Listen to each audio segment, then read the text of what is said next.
جو سرکار دو عالم صلی اللہ علیہ وآلہ وسلم نے حل دے دیا ہے اس امت کو ہر طرح کی گمراہی سے بچنے کا، اس پہ کوئی گفتگو ہوتی ہے؟ اس میں ڈنڈیاں نہ مارے، اس میں تو یہ معنی ہے رسول اللہ نے علی کو مولا فرمایا تو اس میں مولا کا 50 معنی ہیں، وہ ہمیں بتا ہی نہیں گئے۔ اس پہ تو یا تو ہمیں کہا گیا کہ خاموش ہو جاؤ، یا ہمیں قتل کیا گیا، مارا گیا، پوری دنیا کے اندر بدنامی کی گئی، مسلمانوں کے اندر تفریق پھیلائی گئی۔ الحمدللہ رب العالمین والصلاة والسلام علی سید الانبیاء والمرسلین وآلہ الطیبین الطاہرین ومن والاه ولعنۃ اللہ علی اعدائہم اجمعین۔ بسم اللہ الرحمن الرحیم۔ السلام علیکم ورحمۃ اللہ وبرکاتہ۔ ناظرین کرام، امید کرتا ہوں آپ لوگ خیریت سے ہوں گے، اللہ عز و جل آپ کو اپنے حفظ و امان میں رکھے۔ میں جب حدیث الثقلین پہ گفتگو کرتا ہوں، اور آپ کو معلوم ہے کہ ہماری جو دعوت ہے وہ بھی یہی ہے کہ فرقواریت سے پاک ہر قسم کے تعصب، خواہ وہ مذہبی ہو یا قومی ہو یا لسانی ہو، اس سے پاک دین کی دعوت کو عام کیا جائے، اور اس میں حدیث الثقلین ہماری دعوت کا بنیادی مرکز ہے۔ قرآن اور اہل البیت رسول اللہ صلی اللہ علیہ وآلہ وسلم کی عطرت۔ تو جب میں یہ حدیث بیان کرتا ہوں تو مجھ سے کئی دوست احباب نے یہ بات کہی ہے، جو انہوں نے اپنا خدشہ ظاہر کیے، اپنا شبہ اور اشکال، وہ میں آج آپ کے سامنے رکھتا ہوں اور اس کا جواب دینا چاہتا ہوں۔ عام طور پر چونکہ لوگ یہ بات سنتے نہیں ہیں، حدیث الثقلین کا تذکرہ نہیں ہوتا، نہ ہمارے خطبات میں، نہ وعظ میں، نہ نصیحتوں کے اندر اس کا بیان نہیں ہوتا، تو لہٰذا یہ حدیث متروک ہے، مہجور ہے۔ جس طرح قرآن مجید مہجور ہے، چھوڑ دیا گیا ہے، اسی طرح اس حدیث کا بیان بھی اجتماعی طور پر اس کو بیان نہیں کیا جاتا۔ لہٰذا جب اس حدیث کو بیان کیا جائے اور اس سے اہل البیت علیہم السلام کی اتباع اور ان کی فضیلت کا بیان ہو، تو لوگوں کے لیے یہ اس طرح ہوتی ہے گویا کہ یہ شیعہ کی روایت ہے، شیعہ کی حدیث ہے۔ تو اسی لیے میرے دوست احباب کے ذہن میں، ان کے ذہن میں یہ شبہ پیدا ہوا کہ مفتی صاحب، سوال یہ ہے کہ آپ جب حدیث الثقلین کو بیان کرتے ہیں تو اس سے تو شیعہ کو فائدہ ہوگا، اس سے تو شیعہ فرقے کو فائدہ ہو رہا ہے۔ تو ان کا جواب میں دینا چاہتا ہوں، جو یہ شبہ ان کے ذہن میں پیدا ہوا ہے۔ میں اسے شیطان کا وسوسہ ہی کہوں گا، کیونکہ رسول اللہ صلی اللہ علیہ وآلہ وسلم نے جو فرما دیا ہے اس کے مقابل میں اگر انسان کے ذہن میں کوئی بات آتی ہے تو یہ شیطانی وسوسے کے علاوہ اور کوئی چیز نہیں ہے۔ اس کا جواب پہلے تو یہ ہے کہ میرے بھائیو، یہ جو روایت میں بیان کرتا ہوں یہ کوئی شیعہ مصادر سے میں نے اس کو کبھی بیان نہیں کیا کہ جناب شیعہ کی کتابوں کے اندر یہ ہے، شیعہ کی حدیث میں یہ ہے، ان کے مصادر میں یہ چیزیں نہیں، کبھی بھی میں نے اس کو ان مصادر سے بیان نہیں کیا۔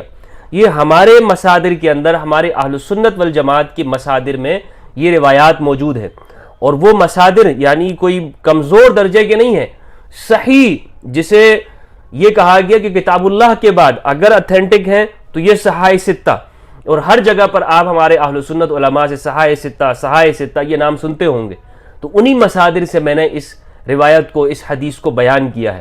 تو یہ سوال تو تب پیدا ہوتا کہ جی ان کو فائدہ ہو رہا ہے جب میں یہ بات کرتا کہ ان کی کتابوں میں یہ لکھا ہوا ہے، ان کتابوں کو پڑھو، اس مسلک کی کتاب کو یہ دیکھو، اس میں یہ بات لکھی ہوئی ہے۔ میں تو یہ آپ سے کہہ رہا ہوں کہ ہمارے مصادر کے اندر جو کہ اتھینٹک ہیں اور جس پر ہمارے لوگوں کا اتفاق ہے، اسی کی طرف دعوت ہے کہ جناب ان کو پڑھ کے دیکھ لیں۔ صحیح مسلم کے اندر آپ دیکھ لیں 6225 سے ترتیب کے ساتھ احادیث موجود ہیں، امام علی بن ابی طالب علیہ السلام کے فضائل کے اندر احادیث آئی ہیں، اور پھر وہ صحابہ کرام کہ جو یعنی جن پر عمومی طور پر شیعان علی کا بھی اطلاق نہیں ہے، زید بن ارقم رضی اللہ تعالیٰ عنہ، ان سے یہ حدیث مروی ہے۔ دیگر صحابہ سے میں اس پہ تفصیلاً گفتگو کر چکا ہوں کہ یہ کن کن صحابہ کرام سے مروی ہے، یہ حدیث متواتر ہے، اس کا حکم ہے، صحیح حدیث ہے۔ تو یہ ہمارے مصادر کے اندر موجود ہے، تو یہ سوال نہیں پیدا ہونا چاہیے تھا، لیکن چونکہ اس کو سنتے نہیں ہیں، اس کا بیان نہیں ہوتا، اس پہ گفتگو نہیں ہوتی۔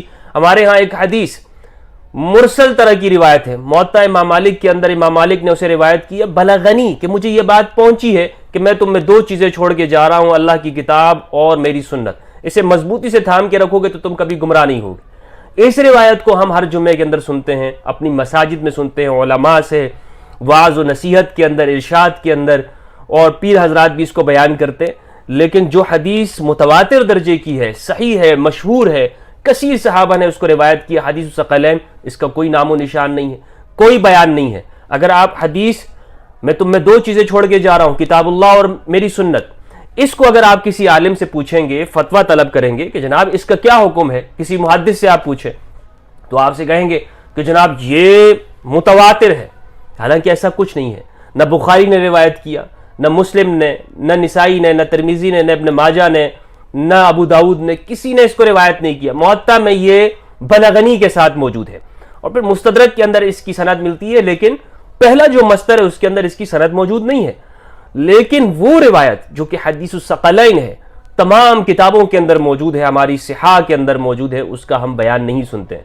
تو پھر اس کا نتیجہ یہی نکلنا ہے کہ ذہن میں یہ بات پیدا ہو کہ جناب یہ تو آپ شیعوں والی روایت بیان کر رہے ہیں۔ دوسری بات یہ ہے کہ اگر میں نے اس کو اہل سنت مصادر سے بیان بھی کیا اور آپ یہ کہہ رہے ہیں کہ اس سے شیعوں کو فائدہ ہوگا، تو کس طرح سے شیعوں کو فائدہ ہوگا؟ اگر میں نے کبھی یہ دعوت دی ہو کہ جناب آپ اس شیعہ مسلک کی طرف دعوت دی ہو کہ آپ کسی ایک سے کہا آپ شیعہ مسلک اختیار کر لیں، کبھی کوئی کہہ سکتا ہے کہ میں نے کسی سے کہا ہو؟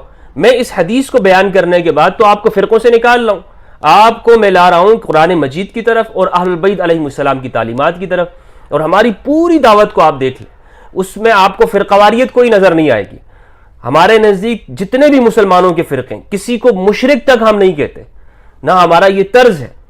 تو اس حدیث کو بیان کر کے ہم مسلمانوں کو ایک پلیٹ فارم کے اوپر لانا چاہتے ہیں کہ جس سے مسلمانوں کی وحدت ہو، کہ آپ ہر فرقہ دوسرے کو کافر کہہ رہے ہیں، دوسرے کے اوپر شرک کے، گستاخی کے، توہین کے الزامات لگ رہے ہیں، یہ کہہ رہے ہیں کہ جناب وہ صحابہ کی گستاخ ہیں، وہ کہہ رہے ہیں کہ یہ رسول کے گستاخ ہیں۔ ان سب اختلافات کا جو خاتمہ ہے وہ ہمیں نظر آیا کہ وہ حدیث ثقلین کے اندر ہے، اور اس الفاظ موجود ہیں کہ رسول اللہ صلی اللہ علیہ وآلہ وسلم نے فرمایا کہ میں تم میں دو چیزیں چھوڑ کے جا رہا ہوں، جب تک تم انہیں مضبوطی سے تھام کے رکھو گے کبھی گمراہ نہیں ہوگے۔ وہ گمراہی کیا ہے؟ آج اجتماعی طور پر جو امت مسلمہ فرقواریت کا شکار ہے، زوال کے اندر ہے، یہی تو گمراہی ہے۔ اس گمراہی سے نکلنے کا حل وہ رسول اللہ صلی اللہ علیہ وآلہ وسلم نے اس امت کو دے دیا کہ الثقلین، ان کو مضبوطی سے جب تک تم تھام کے رکھو گے کبھی گمراہ نہیں ہوگے۔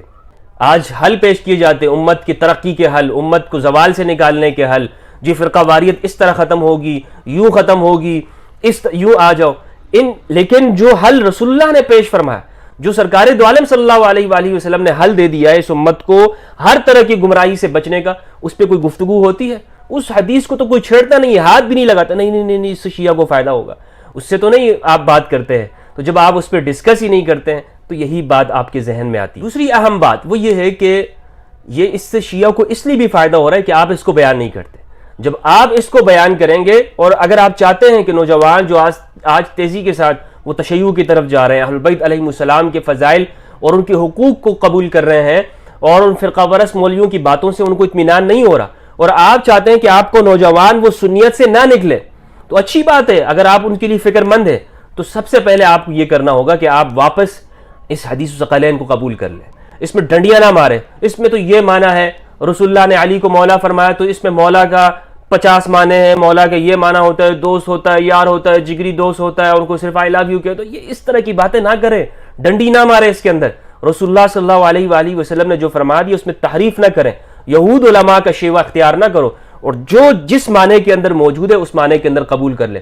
اب چاہے اس سے آپ کے عقائد متزلزل ہوں یا نہ ہوں، آپ نے قبول اسی طرح کرنا ہے۔ اگر نہیں کرتے پھر وہی بات ہے کہ نوجوان جب اس چیز کو سنے گا تو وہ لازمی بات ہے حق کی طرف آئے گا۔ آپ تو کسی کو روک نہیں سکتے کہ وہ حق کی طرف نہ آئے۔ پھر آج کے زمانے کے اندر جو کہ انٹرنیٹ کا زمانہ ہے، آپ دیکھیں کہ معلومات عام ہو رہی ہیں۔ پہلے لوگوں کی زبانوں کو بند کیا جاتا تھا، مارا جاتا تھا۔ اموی زمانے کے اندر تو ایسا وقت بھی گزرا ہے کہ اگر کسی کو نام علی ہوتا اس کو قتل کر دیا جاتا۔ ایک محدث تھے، ان کا نام علی، وہ کہتے تھے، ان کے باپ کہتے تھے اس کا نام علی نہیں ہے، علی ابن رباح۔ آپ ان کے حالات زندگی سیر اعلام النبلاء میں پڑھ لیں کہ ان کو علی نہیں علی کہتے تھے۔ کیوں کہتے تھے؟ اس لیے کہ وہ لکھتے ہیں کہ علی نام رکھنے والے کو اموی زمانے کے اندر قتل کر دیا جاتا تھا۔ پھر یہ الزامات لگتے تھے کہ جو بھی نظر آتا کہ وہ اہل بیت کے پاس بیٹھا ہو یا اہل بیت علیہم السلام کے حقوق کی بات کرتا ہو، ان سے محبت کے، اور وہ شیعہ بھی نہ ہو، سنی ہو۔ اور امام حاکم مستدرک جنہوں نے لکھی ہے، اور مستدرک کے اندر صرف امام علی کے فضائل نہیں ہیں، صحابہ کرام کے فضائل ہیں، لیکن ان کے ساتھ کیا ہوا ان کا حشر بھی معلوم ہے، کتابوں کے اندر لکھا ہوا ہے۔ تو یہ الزامات لگتے رہے ہیں، لیکن جیسے جیسے معلومات آگے جا رہی ہیں اور زمانہ لوگوں کے ہاتھوں کے اندر علم آ رہا ہے اور وہ علم کو سیکھ رہے ہیں، ان تک اب حقائق کو چھپایا نہیں جا سکتا، تو وہ اس چیز کی طرف آ رہے ہیں کہ بھائی یہ تو ہم سے بہت بڑی حقیقت چھپائی گئی، ہمیں تو انہوں نے لگا دیا چھوٹی چھوٹی باتوں کے اندر، لیکن بڑے جو اصل دین کے اہم ارکان ہیں یا دین کے حقوق ہیں وہ ہمیں بتا ہی نہیں گئے. اس پہ تو یا تو ہمیں کہا گیا کہ خاموش ہو جاؤ، یا ہمیں قتل کیا گیا، مارا گیا، پوری دنیا کے اندر بدنامی کی گئی، مسلمانوں کے اندر تفریق پھیلائی گئی.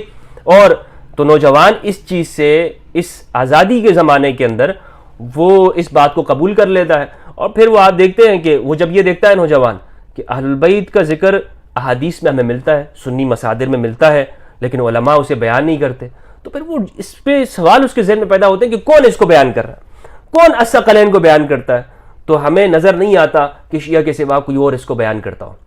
تو لہٰذا پھر وہ شیعہ علماء کو سننے لگتے ہیں، ان کے پاس جاتے ہیں، ان کی مجالس میں جاتے ہیں. وہ دیکھتے ہیں کہ یہ لوگ، ان کے سامنے جب امام حسین کا نام آتا ہے، اہل البیت کے 12 اماموں کا نام آتا ہے، ان کی مظلومیت کا ذکر کیا جاتا ہے، تو ان کی آنکھوں سے آنسو آ جاتے ہیں.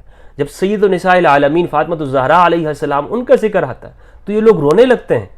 اور ان کا اہل البیت سے جو تعلق وہ لوگ دیکھتے ہیں تو پھر ان کے ذہن میں یہ سوالات اس طور پر یقین میں آ جاتے ہیں کہ جناب اہل البیت سے یہ لوگ محبت کرتے ہیں، تو پھر وہ شیعہ ہو جاتے ہیں. اور آپ لوگ کہتے ہیں کہ یہ رافضی ہو گیا. اگر آپ اپنے نوجوان کو بچانا چاہتے ہیں کہ وہ آپ کے پاس رہے، آپ کا مسلک اختیار رکھے، اور ہم نے کبھی نہیں کہا کہ آپ اس مسلک کو چھوڑ دیں، آپ دیوبندیت کو چھوڑ دیں، اس کو خیر آباد کہہ دیں، بریلویت کو چھوڑ دیں، یا فلاں مسلک کو قبول نہ کریں. نہیں، آپ شیعہ رہنا چاہتے ہیں سو بسم اللہ، دیوبندی رہنا چاہتے ہیں اچھی بات ہے، بریلوی رہنا چاہتے ہیں، کوئی بھی مسلک کے اندر آپ رہیں، کسی کی بھی پیروی آپ کریں، لیکن اہل البیت کے حقوق کو تسلیم کر لیں. تسلیم کر لیں کہ رسول اللہ صلی اللہ علیہ وآلہ وسلم نے امت کے لیے قرآن اور اہل البیت کو چھوڑا ہے. یہ کوئی شیعہ کی بات نہیں ہے. میں آج آپ سے دل سے یہ بات کہہ رہا ہوں کہ میں نے اس چیز کے اوپر جو یعنی حقائق کے ساتھ گفتگو کی، اور میں نے اس چیز کو پایا کہ ہم نے اہل البیت علیہ السلام کے ساتھ حق ادا نہیں کیا، نا انصافی ہم نے کی ہے، ان کے حقوق نہیں دے رہے ہیں. ہم محبت کی بات کرتے ہیں لیکن وہ محبت ہمیں اس طور پہ نظر نہیں آتی. اگر ہم یعنی امام حسین علیہ السلام پہ سوالات کر دیے جاتے ہیں، امام علی علیہ السلام کے فیصلوں پہ سوالات ہوتے ہیں، یہ اتباع کا نام ہے، یہ محبت اسے کہتے ہیں. آپ چھوٹے چھوٹے مسئلہ تو فلاں امام سے لیتے ہیں، لیکن آپ کی گفتگو کے اندر کبھی بھی ہم نے نہیں دیکھا کہ آپ امام جعفر صادق علیہ السلام کو، یا امام زین العابدین سید سجاد کو، علی ابن حسین علیہ السلام ان کو ڈسکس کرتے ہو، امام محمد الباقر کے نام پر آپ نے مدارس کے نام رکھے ہو. مجھے بتائیں نا کس سنی کے مدرسے کا نام ہے یا جامعہ کا نام ہے جامعہ امام محمد الباقر؟ کوئی ایک سنی مدرسہ مجھے بتا دیں، بتائیں کسی ایک سنی مدرسے کا نام بتائیں جس کے یعنی نام جامعۃ الجعفر صادق ہو علیہ السلام. کسی ایک سنی مدرسے کا نام بتائیں جس کے مدرسے کا نام امام حسن عسکری علیہ السلام کے نام پر ہو. پھر آپ مسجد کا نام بتا دیں، چلے مسجد کا نام بتا دیں کہ مسجد باقر علیہ السلام ہو. آپ نہیں رکھتے ہیں. جبکہ کراچی کے اندر ایک تنظیم نے جناب کہ ہم 500 مسجدیں بنائیں گے، اموی حکمرانوں کے نام پہ انہوں نے اعلان کیا.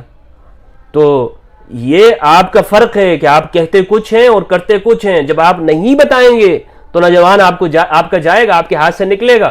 اس کو اگر آپ روکنا چاہتے ہیں تو اس کا حل یہی ہے. اور میں چاہتا ہوں کہ آپ اگر آپ مخلص ہیں، کہ اپنے نوجوان کو روکنا چاہتے ہیں تو حدیث ثقلین کو بیان کریں، ورنہ مشکل ہے آپ سے. اس انٹرنیٹ کے زمانے میں علم لوگوں کے پاس جا رہا ہے، حدیث ثقلین کا بیان جا رہا ہے، وہ نہیں رکیں گے.